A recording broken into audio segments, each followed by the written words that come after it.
Assalamualaikum warahmatullahi wabarakatuh. Saya Ferin Maubi dengan NIM 192101145. Di sini saya akan membahas mengenai definisi jarh wa ta'dil. Jarh diambil dari kata-kata jaroha yang berarti melukai. Sedangkan menurut ulama hadis, jarh yaitu mencela atau mengkritik para perawi hadis menggunakan ungkapan-ungkapan yang dapat menghilangkan keadilan ataupun kedobitannya. Sebaliknya, ta'dil ialah memuji perawi dan menetapkannya sebagai seorang yang adil dan dobit. Di sini, adil merupakan penggambaran atas kualitas moral, spiritual, dan religiusitas sang perawi. Sedangkan dobit merupakan gambaran atas kapasitas intelektual sang perawi yang benar-benar baik. Secara singkat, ilmu jarh wa ta'dil ini membahas mengenai kebaikan dan keburukan orang-orang yang namanya tercantum dalam sanad sebuah hadis. Terima kasih. Assalamualaikum warahmatullahi wabarakatuh. Nama saya Ainur Rizky Ibni, mahasiswa Fakultas Syariah, Program Studi Ahwadus Syariah. 19210106. Jadi di sini saya sebagai pemateri selanjutnya akan menjelaskan salah satu ilmu dari ulumul hadis, yakni mengenai ilmu jarh wa ta'dil.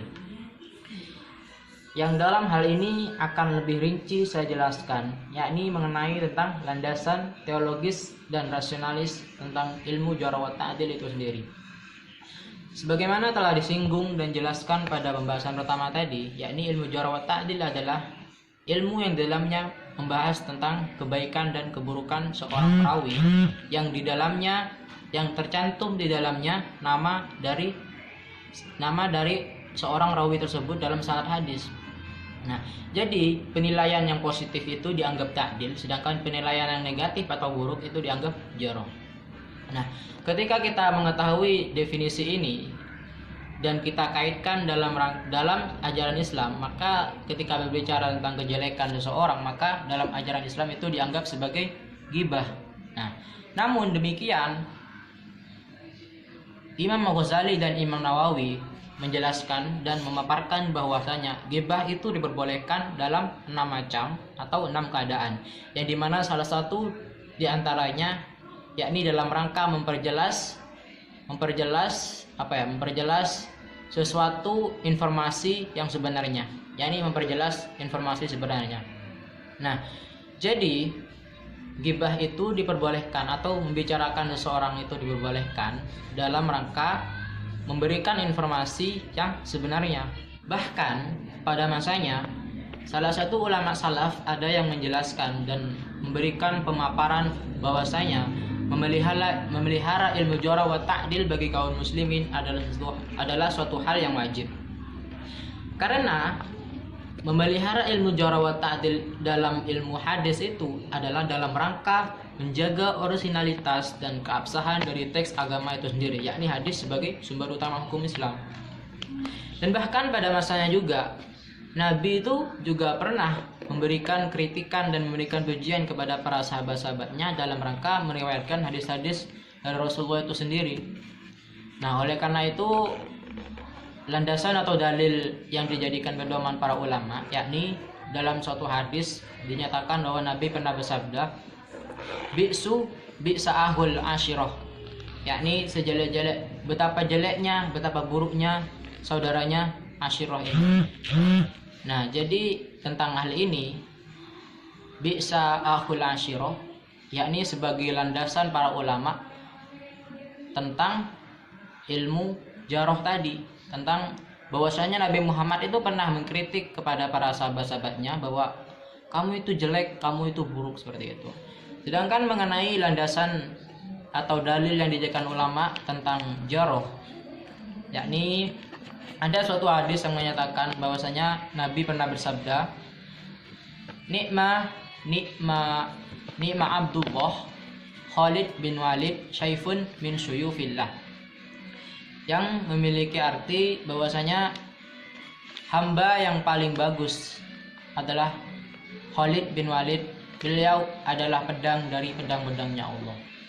Nah, jadi dari apa yang telah saya paparkan tadi, dari dua landasan dalil tadi, inilah yang kemudian menjadikan ulama sebagai pedoman bahwasanya dalam rangka memelihara jarh wa ta'dil itu sendiri. Karena sudah ada pada masa Nabi, ilmu jarh wa ta'dil ini sudah ada pada masa Nabi dan sudah dilakukan oleh Nabi sendiri. Oleh karena itu ulama tetap memelihara ilmu ini dalam rangka menjaga dan memperkuat orisinalitas dan keabsahan teks dalam Al-Quran itu sendiri. Bahkan dalam suatu masa ada kisah yang menyatakan bahwasanya ada seorang sahabat pernah ditegur oleh sahabat yang lain, yakni sahabat Abdullah bin Mubarak. Abdullah bin Mubarak ini pernah meneliti buruknya seorang perawi. Nah, ketika itu beliau ditegur oleh sahabatnya, kamu telah ghibah. Namun ketika itu pula Abdullah bin Mubarak ini mengatakan kepada sahabatnya, jika saya tidak melakukan ini, bagaimana kita akan membedakan yang mana yang hak dan yang mana yang batil? Nah, mungkin hanya itu yang dapat saya jelaskan. Wassalamualaikum warahmatullahi wabarakatuh. Nama saya Umi Zarotul Lindawati, NIM 192101. Di sini saya akan membahas tentang hal-hal yang disyariatkan dan tidak disyariatkan dalam jarh wa ta'dil. Dalam tradisi ilmu-ilmu hadis, seseorang yang hendak melakukan jarh maupun ta'dil harus memenuhi beberapa syarat sebagai berikut. Yang pertama, ia harus seorang yang alim, waro, bertakwa, dan jujur. Hal inilah yang paling mendasar. Yang kedua, ia harus mengetahui sebab-sebab seseorang di jarh maupun di ta'dil. Yang ketiga, ia harus menguasai bahasa dan percakapan orang Arab dengan baik, tidak meletakkan kalimat di luar maknanya. Hal-hal yang tidak disyariatkan dalam jarh wa ta'dil. Yang pertama, tidak disyariatkan harus laki-laki ataupun perempuan. Yang kedua, tidak disyariatkan harus merdeka. Yang ketiga, sebagian ulama menyatakan jarh maupun ta'dil hanya bisa diterima dengan kesaksian 2 orang atau lebih. Namun, sebagian yang lain menerima jarh dan ta'dil dari 1 orang saja. Assalamualaikum warahmatullahi wabarakatuh. Saya Khairul Anam dengan NIM atau nomor induk mahasiswa 17210190. Di sini saya akan melanjutkan pembahasan dari kelompok 8 tentang jarh wa ta'dil. Seperti yang telah dijelaskan oleh beberapa rekan saya di video sebelumnya, mulai dari pengertian jarh wa ta'dil, kemudian landasan-landasan sejarah perkembangan jarh wa ta'dil, sampai ke syarat-syarat tadi yang sudah dijelaskan. Sekarang kita beranjak ke pembahasan selanjutnya, yaitu etika dalam jarh wa ta'dil. Adapun dalam jarh wa ta'dil itu ada etika yang harus kita perhatikan, dan menurut Imam Nuruddin Muhammad Hasan Aiter itu dalam bukunya Manhaj An-Naqd fi Ulumul Hadis itu dijelaskan ada 4 etika dalam jarh wa ta'dil, tetapi sebenarnya pada dasarnya itu hanya ada 3 poin penting, karena yang satunya hanya merupakan pengembangan. Oke, langsung saja kita masuk ke etika yang pertama, yaitu dilakukan secara proporsional, tidak terlalu tinggi dalam mentakdil seorang perawi, tetapi juga tidak terlalu menjatuhkan, jadi sesuai pada porsinya atau tidak berlebihan, seperti itu. Kemudian etika yang kedua yaitu tidak boleh hanya melakukan jarh saja tanpa melakukan ta'dil. Ketika melakukan jarh maka harus melakukan ta'dil juga. Tidak boleh meninggalkan salah satunya, atau tidak boleh hanya melakukan salah satunya tanpa melakukan yang lainnya. Seperti itu. Kemudian yang terakhir, etika yang ketiga yaitu tidak boleh melakukan jarh melebihi keperluan. Karena disyariatkannya jarh pada dasarnya adalah karena keadaan darurat. Sedangkan keadaan darurat itu hanya memperbolehkan sesuatu itu secukupnya, seperlunya, bukan berlebihan. Seperti itu.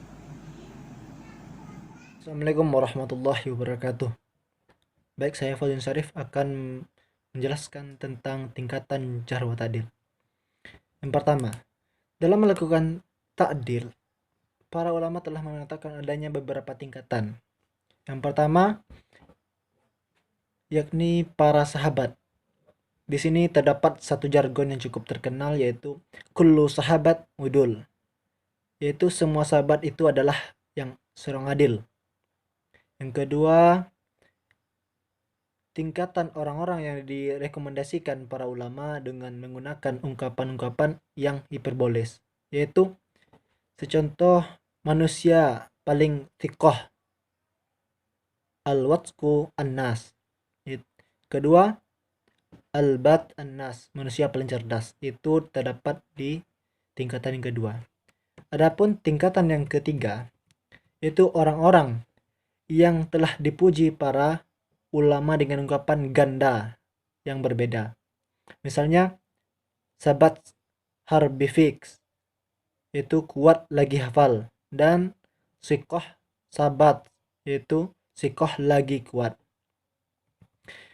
Dan tingkatan yang keempat, yaitu tingkatan orang-orang yang terpuji, yang dipuji para ulama dengan memakai satu ungkapan yang menunjukkan bahwa orang-orang yang bersangkutan adalah sikoh, misalnya dengan kata-kata sabat atau hujah atau ka'annahu mushaf, adil, dobit, qawi, dan lain-lain.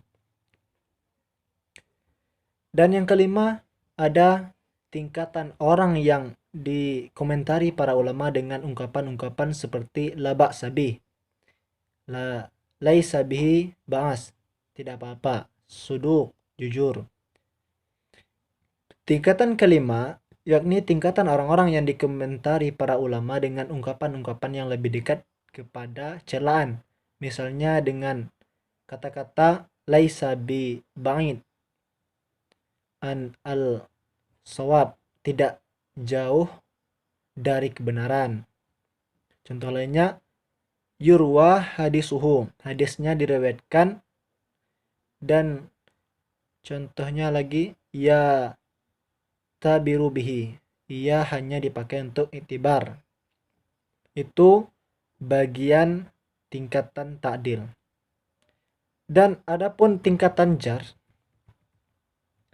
itu ada lagi terbagi menjadi 6. Yang pertama, tingkatan para perawi yang dikomentari para ulama dengan ungkapan-ungkapan seperti fihi maqal, ada yang diperbincangkan dalam dirinya. Dan contoh yang kedua, tingkatan kedua yang lebih buruk lagi dari tingkatan atasnya, yakni para perawi yang dikomentari para ulama dengan ungkapan seperti la yuhtaju bih, ia tidak dibutuhkan. Atau contoh lain, mutarib al hadis, hadisnya kacau.